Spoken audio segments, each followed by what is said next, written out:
엘리야는 갈멜산 전투에서 승리했지만 아합과 이세벨의 권세가 그냥 남아있는 것을 보고 매우 놀라서 이 호렙산까지 말하자면 도망을 와 있고 하나님 앞에 계속 항의를 하는 중입니다.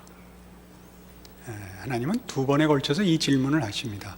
엘리야야, 너 왜 여기 있느냐? 엘리야는 두 번 다 동일한 답을 합니다. 하나님 믿는 사람 다 죽고 나만 남았는데 나마저 죽이려고 하는데 하나님 이렇게 가만히 계시면 어떡합니까? 하는 항의를 두 번에 걸쳐서 그 답으로 내놓고 있습니다. 우리는 지난주에 이 문제를 엘리야가 이해하는 하나님과 하나님의 실제적인 그 간섭이 나타낸 결과의 차이점에서 이제 불거지는 하나님 당신은 누구십니까? 라는 질문으로 풀었습니다. 그래서 오늘 장면도 보시면 이 9절에 보듯이 엘리야가 그곳 굴에 들어가 거기서 머물다가 이제 하나님의 질문을 받습니다. 이제 그 답, 저만 남았는데 하나님 가만 계시깁니까? 어떻게 일이 이 지경이 되도록 놔두셨습니까?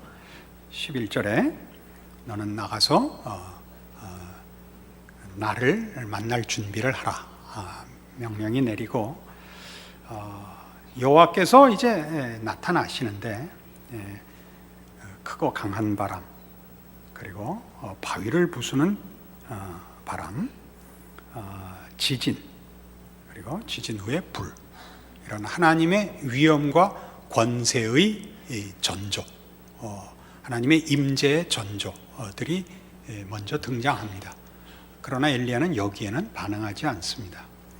그는 하나님의 권세와 능력,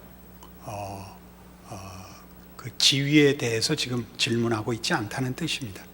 하나님의 정체성에 대해서 묻고 있습니다. 그래서 그 마지막에 불 후에 세미한 소리가 있는지라 그러자 엘리야가 듣고 겉옷으로 얼굴을 가리고 드디어 나옵니다. 굴러오기에 섬에 소리가 그에게 임하여 이르시되 엘리야야 네가 어찌 여기 있느냐. 다시 그 질문이 동일한 질문이 주어지고 엘리야는 동일한 답을 합니다. 이 문제는 이제 앞에서 우리가 생각했던 것에서 한 발 더 나가는 내용이 있음을 기억해야 합니다. 앞에서 하나님 당신은 누구십니까? 라고 물어야 했다면 이제 하나님이 우리가 측량할 수 없고 우리가 조작할 수 없는 우리의 이해와 한계를 벗어나는 신비롭고 위대한 하나님이라면 그럼 난 뭡니까? 그러니까 여기에 들어 있습니다. 여러분들이 이 기독교 신앙을 가지고 신앙생활을 해보면 하나님이 누구신가에 대하여 처음에 하나님의 높으심과 유일하심과 우리의 창조주 되심과 우리를 사랑하심과 그 아들을 보내 우리를 구원하신 모든 문제에 대하여 이제 알게 되고 믿게 되고 하나님의 사람이 됩니다. 그러나 그 신앙을 계속해 보면 우리는 결국 오늘 엘리야가 당하는 이 반문에 우리도 봉착하게 됩니다. 우리가 하나님 앞에 구하고 우리가 헌신하며 기대하는 일들에 대하여 하나님의 일하심은 사뭇 다릅니다. 또 하나님께서 우리의 기대와 우리가 생각하는 것과 달리 일하시는 것을 100번 양보하여 이해한다 해도 그렇다면 우리의 헌신은 무슨 쓸모가 있는가? 라는 질문이 뒤이어 나올 수밖에 없습니다. 하나님은 누구십니까? 나는 도대체 뭡니까? 라는 이 두 질문은 신자들의 신앙에서 초보적인 단계를 벗어나면 신앙 현실 속에서 꼭 풀어야 할 질문으로 등장하게 되어 있는 것입니다. 내가 가진 열심, 다 줄을 버리고 나나 하나님 편을 들고 있는데 하나님께서 하나님으로서 하나님의 통치와 권세를 나타내시지 않으면 나의 헌신, 나의 진심, 하나님을 편드는 게 도대체 무슨 가치가 있습니까? 나라는 존재는 무슨 의미가 있습니까? 라는 것이 됩니다. 여러분, 현실 속에서 대부분 이 문제를 쉽게 풀어가고 있을 것입니다. 내가 편을 들어도 내 기대만큼 일하시지 않는 하나님, 내가 외면하고 방관해도 하나님 쉬지 않으시는 하나님, 나 같은 게 편을 들든 말든 열심을 내든 말든 아무 차이도 없는데 나 같은 게 뭘 어쩌란 말이냐. 이게 어쩌면 많은 사람들에게 체념의 신앙 현실을 만들 수 있습니다. 여기에 대한 하나님의 답은 매우 놀랍습니다. 15절에 보는 바와 같이 여호와께서 그에게 이르시되 너는 네 길을 돌이켜 광야를 통하여 다메섹에 가서 이르거든 하사엘에게 기름을 부어 아람 왕이 되게 하고 너는 또 님시 아들 예후에게 기름을 부어 이스라엘의 왕이 되게 하고 또 아벨 무올라 사밧의 아들 엘리사에게 기름을 부어 너를 대신하여 선지자가 되게 하라 그럽니다. 나는 뭡니까? 너는 역사의 한 주역이니라. 역사에 개입하는 나 하나님의 종이니라. 그렇게 답하십니다. 근데 그 종이 가서 앞에서 본 대로 갈멜산 전투와 같이 하나님을 외면하고 이방신을 또는 우상을 섬기는 이들을 심판하여 하나님의 하나님 되심을 드러내는 일로만 쓰이는 것이 아니라 역사를 이어가라고, 그 일에 역사에 개입하시는 하나님으로 자신의 사명을 가진 줄 알라고 부름을 받는 것입니다. 역사를 이어가신다, 역사에 개입하신다 라는 문제가 우리에게는 매우 낯섭니다. 종교라는 것은 본질상 신과 인간 사이의 수직성이 언제나 우선합니다. 하나님과 나와의 관계, 내가 섬기는 하나님과 나와의 긴밀함이라는 것이 우선시 되어서 그 신에게 내가 인정을 받으면 그 신은 나에게 지금 보상하는 신인 것이 모든 종교의 본성입니다. 우리가 가지는 하나님에 대한 믿음이나 또는 헌신은 바로 그런 보상에 대한 기대와 맞물려 있습니다.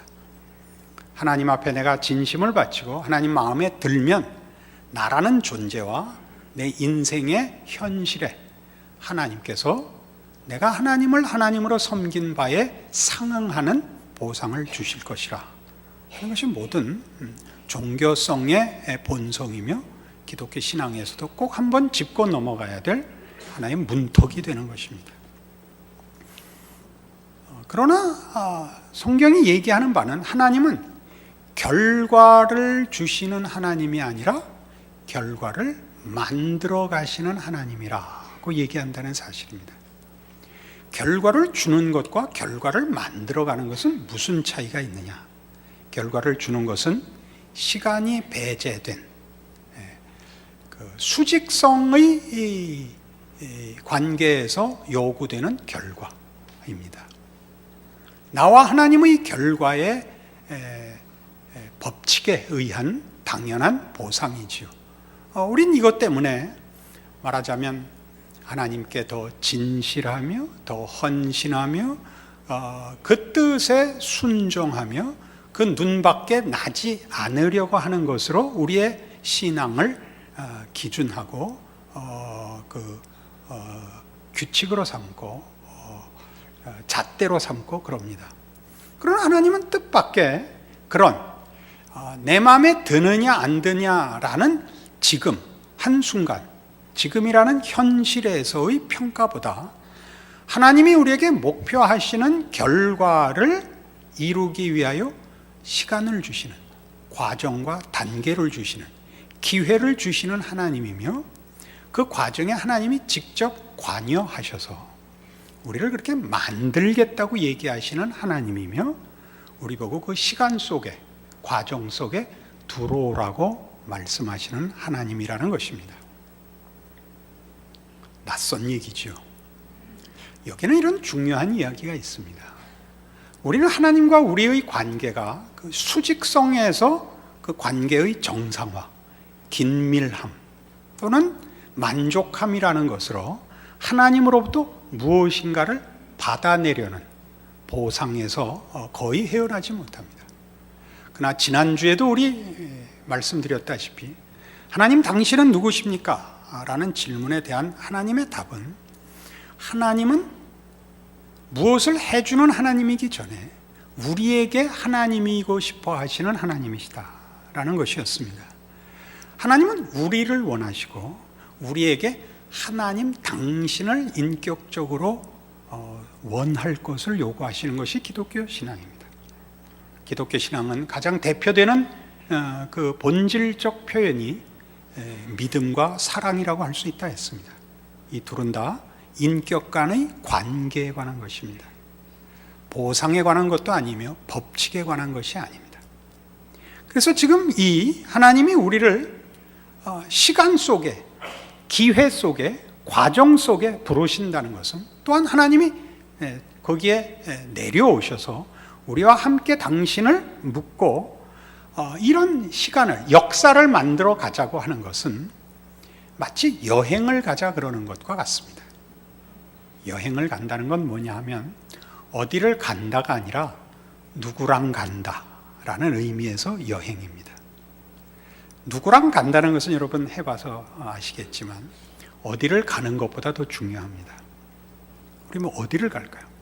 킬리만자로를 가자, 알프스를 가자, 무슨 하와이를 가자와 누구랑 가자는 전혀 다른 것입니다. 그렇죠? 누구랑 가느냐?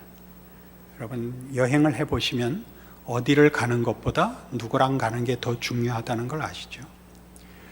누구랑 가는 것은 그 사람과 가면 무슨 그 사람이 힘이 세서 짐을 더 잘 진다든가 여행 경비를 다 내준다든가 하는 문제에서 누구랑은 굉장히 저급한 조건이지요. 고급한 조건이라는 것은 그 사람이 좋기 때문입니다. 오늘 우리가 다루려는 좋다는 것은 그 인간성과 인격의 고급함의 차원입니다. 우리는 가다가 어떤 경우를 만나도 노숙을 하든 굶든 어려움을 당하든 그 서로 인격적인 깊은 교제 속에 있는 사람과 함께라면 발이 부르터도 좋고 굶어도 좋은 것입니다. 하나님이 우리에게 요구하는 것은 그것입니다. 우리의 인생은 험난합니다. 신앙 인생도 고통스럽습니다.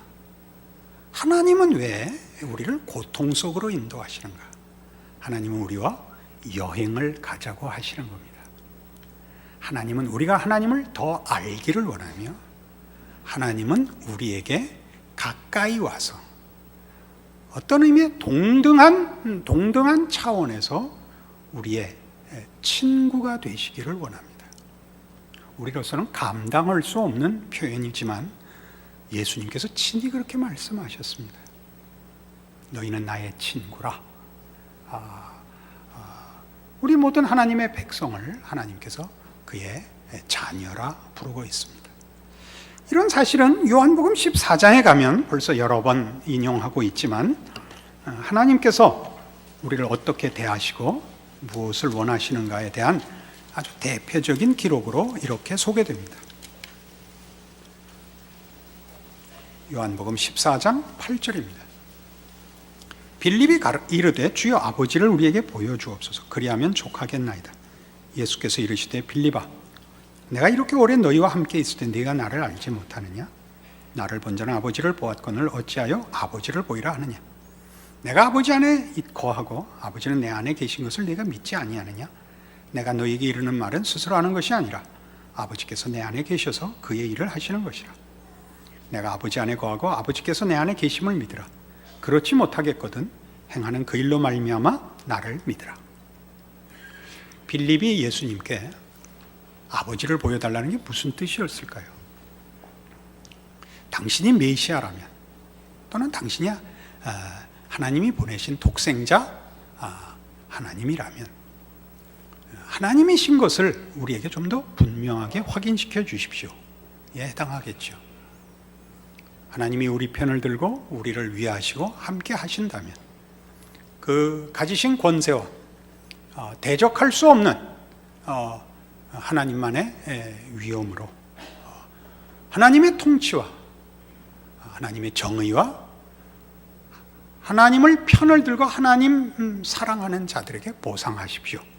이런 질문이 될 것입니다. 그래서 예수님이 전혀 우리가 기대하지 않는 답을 하고 계십니다. 빌립아, 내가 이렇게 오래 너희와 함께 있는데 날 모르겠느냐? 하나님이 누구시냐고? 내가 너희에게 하나님이 누군가를 알리기 위하여 찾아온 하나님이니라. 하나님이 누구냐 하면 네가 기대하는 것까지 권세와 위엄과 심판과 호통으로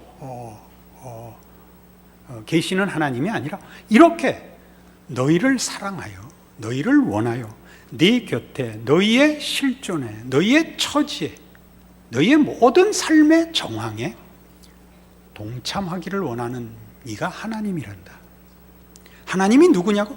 나를 봐라. 하나님이 어떤 분인 것 같으냐? 나를 봐라. 내가 뭘 하더냐? 이게 예수님의 답입니다.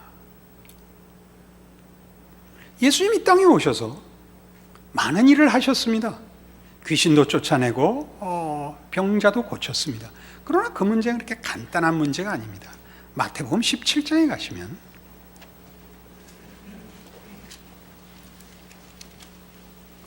14절 이하에 이런 중요한 기록이 있습니다. 그들이 무리에게 이르며 한 사람이 예수께 와서 꿇어 엎드려 이르되 주여 내 아들을 불쌍히 여기소서. 그가 간질러 심히 고생하여 자주 불에도 넘어지며 물에도 넘어지는지라. 내가 주의 제자들에게 데리고 왔으나 능히 고치지 못하더이다. 예수께서 대답하여 이르시되 믿음이 없고 패역한 세대여, 내가 얼마나 너희와 함께 있으며 얼마나 너희에게 참으리요. 그를 이리로 데려오라 하시니라. 놀랍지 않습니까? 그리고 귀신 쫓아내셨습니다. 우린 귀신 쫓아낸 것만 알죠. 바로 그 문제 때문에 예수님이 이 말씀, 믿음이 없고 패역한 세대여, 내가 얼마나 너희와 함께 있으며 얼마나 너희에게 참으려 라는 말을 하시는 겁니다. 너희는 고작 내가 귀신이나 쫓아내고 병 고쳐주는 것 외에 관심이 없지. 너희는 내가 자판기에 불과하지. 이 믿음이 없고 어리석은 백성들아, 나는 너희를 원하여 너희의 삶과 실존에 찾아온 하나님이니라. 나는 너희를 원하여 너희의 현실에 와서 너희의 짐을 같이 들고 너희의 고통과 어려움에 동참하고 있는 하나님이란다. 하나님이 누구시며 뭘 원하는가는 보지 않고 고작 나에게 밤낮 일만 해달래냐? 여기다 못을 박으십시오. 아니, 시계는 이쪽에 다시고 달력은 이쪽에 다십시오. 내가 그걸 위해서 온 줄 아느냐? 너를 원해서 왔단다. 너희는 전혀 나를 찾지 않는구나. 우리 모두 지금 그 문제에 걸려 있지 않을까요? 여러분의 신앙을 말하자면 냉담케 하고 방관자가 되게 한 게 뭐죠? 여러분이 믿고 소원하는데 보상하시지 않는 하나님 아닙니까? 나 하나님을 위하여 특심함이 있습니다. 이 나라를 제게 주십시오. 그거 아닙니까? 세상 끝까지 갈 수 있습니다. 제 목숨과 제 인생을 바칩니다. 하나님 대답이 없으십니다. 나는 네가 유능하기를 바라지 않는다. 나는 널 원한다. 여러분이 지금 어떤 고통 속에 있습니까? 하나님이 나를 외면하고 계신다 이거죠. 내 억울함과 내 고통을 알아주는 사람이 있다면 나는 더 이상 원이 없다. 예수님께서 이 땅에 오실 때 그 일을 위하여 오셨고 우리를 혼자 두지 않으려고 오셨고 부활승천하시면서 하신 약속 속에 볼저다 세상 끝날까지 내가 너희와 항상 함께 있으리라 약속하셨습니다. 하나님이 이 일을 하고 계십니다. 우리만 딴 거 찾고 있어서 함께 하시는 하나님을 못 보고 있을 겁니다. 왜요? 유능해지려고요. 쓸모 있으려고요. 그리고 내가 하나님의 종이라는 것이 보이게 증명되기를 바라서 우리는 우리의 인생을 하나님과 동행하는 재미로 이해하지 못합니다. 우리는 험준한 산을 만날 수도 있고 뙤약볕 아래 걷는 광야길을 만날 수도 있지만 주와 함께 걷는 인생이라는 사실을 놓칩니다. 우리는 우리의 인생이 순적하고 형통하고 평화롭기를 바라지, 하나님이 나를 원하고 내가 하나님을 알고 하나님이 나를 찾아오신 귀중한 존재이며 하나님의 백성으로서 하나님과 영적인 깊은 교제 속에 들어가는 복을 받고 있다는 것은 놓칩니다. 그래서 성경은 우리에게 뭘 요구하냐? 마태복음 6장 33절에 여러분 잘 아시는 대로 그런즉 너희는 먼저 그의 나라와 그의 의를 구하라. 그리하면 이 모든 것을 너에게 더하시리라를 놓칩니다. 그의 나라와 그의 의를 구하라는 건 뭐죠? 하나님을 구하십시오.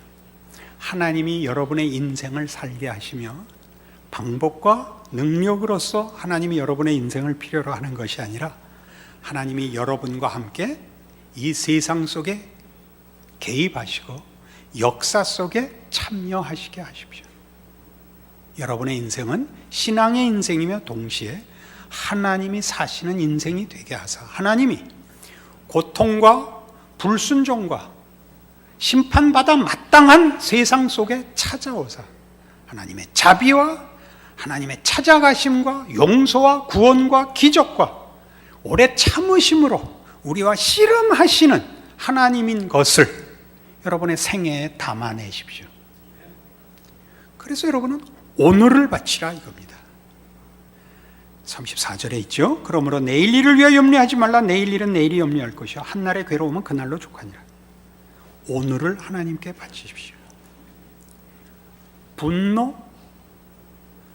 자폭, 변명을 짊어지고 사십시오. 오늘의 현실을 형통하게 만드는데 하나님을 부르지 말고 하나님이 여러분의 억울함과 분노와 비탄 속에 하나님이 참여하게 하십시오. 그렇게 여러분의 하루를 바치십시오.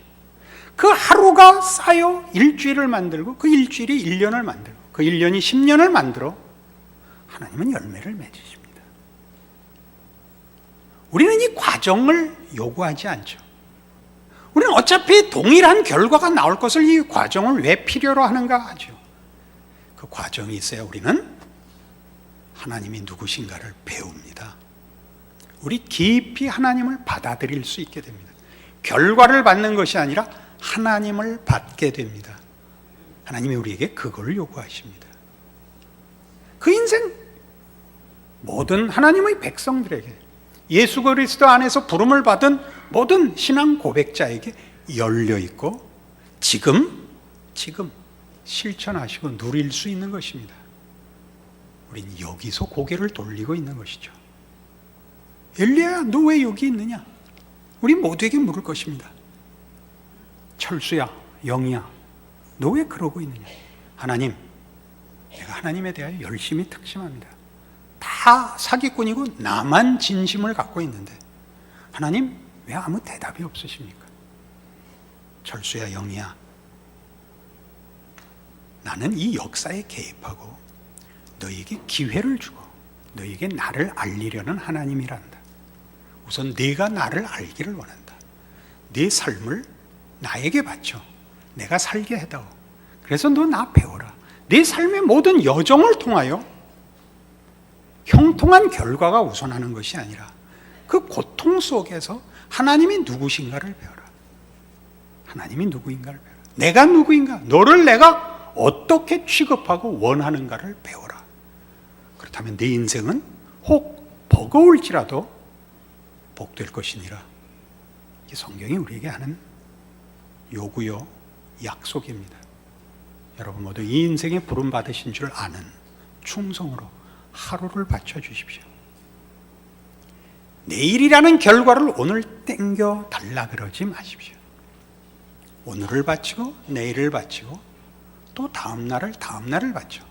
여러분 인생의 황혼기에 오면 그것이 다만 시간이 흐르고 소모되고 소진된 우리의 인생이 아니라 깊어지고 말할 수 없는 차원으로 부름을 받은 하나님의 백성들의 그 기이한 약속의 귀한 자리에 가 있다는 것을 알게 되실 것이며, 여러분이 바친 하루가 여러분이 모르는 어디에서 기적으로 열매 맺고 있다는 사실을 확인하게 될 것입니다.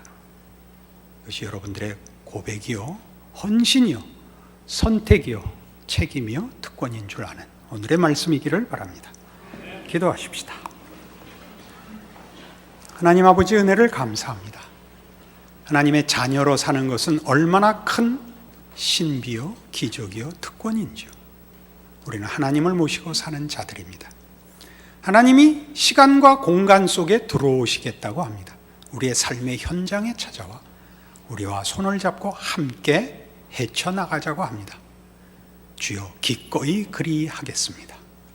우리의 믿음 없는 것을 도와주시고 우리의 눈을 뜨이시며 더 깊이 찾아와 하나님을 알게 하여 주시옵소서. 그리하여 우리의 인생의 귀한 것과 그 모험과 그 인내와 그 충성과 그 기적을 살아내는 우리의 귀한 신앙 고백이요, 하나님을 아는 지식이요, 하나님께 나를 붙들어 맨 복된 헌신이 되게 하여 주시옵소서. 예수님 이름으로 기도합니다. 아멘.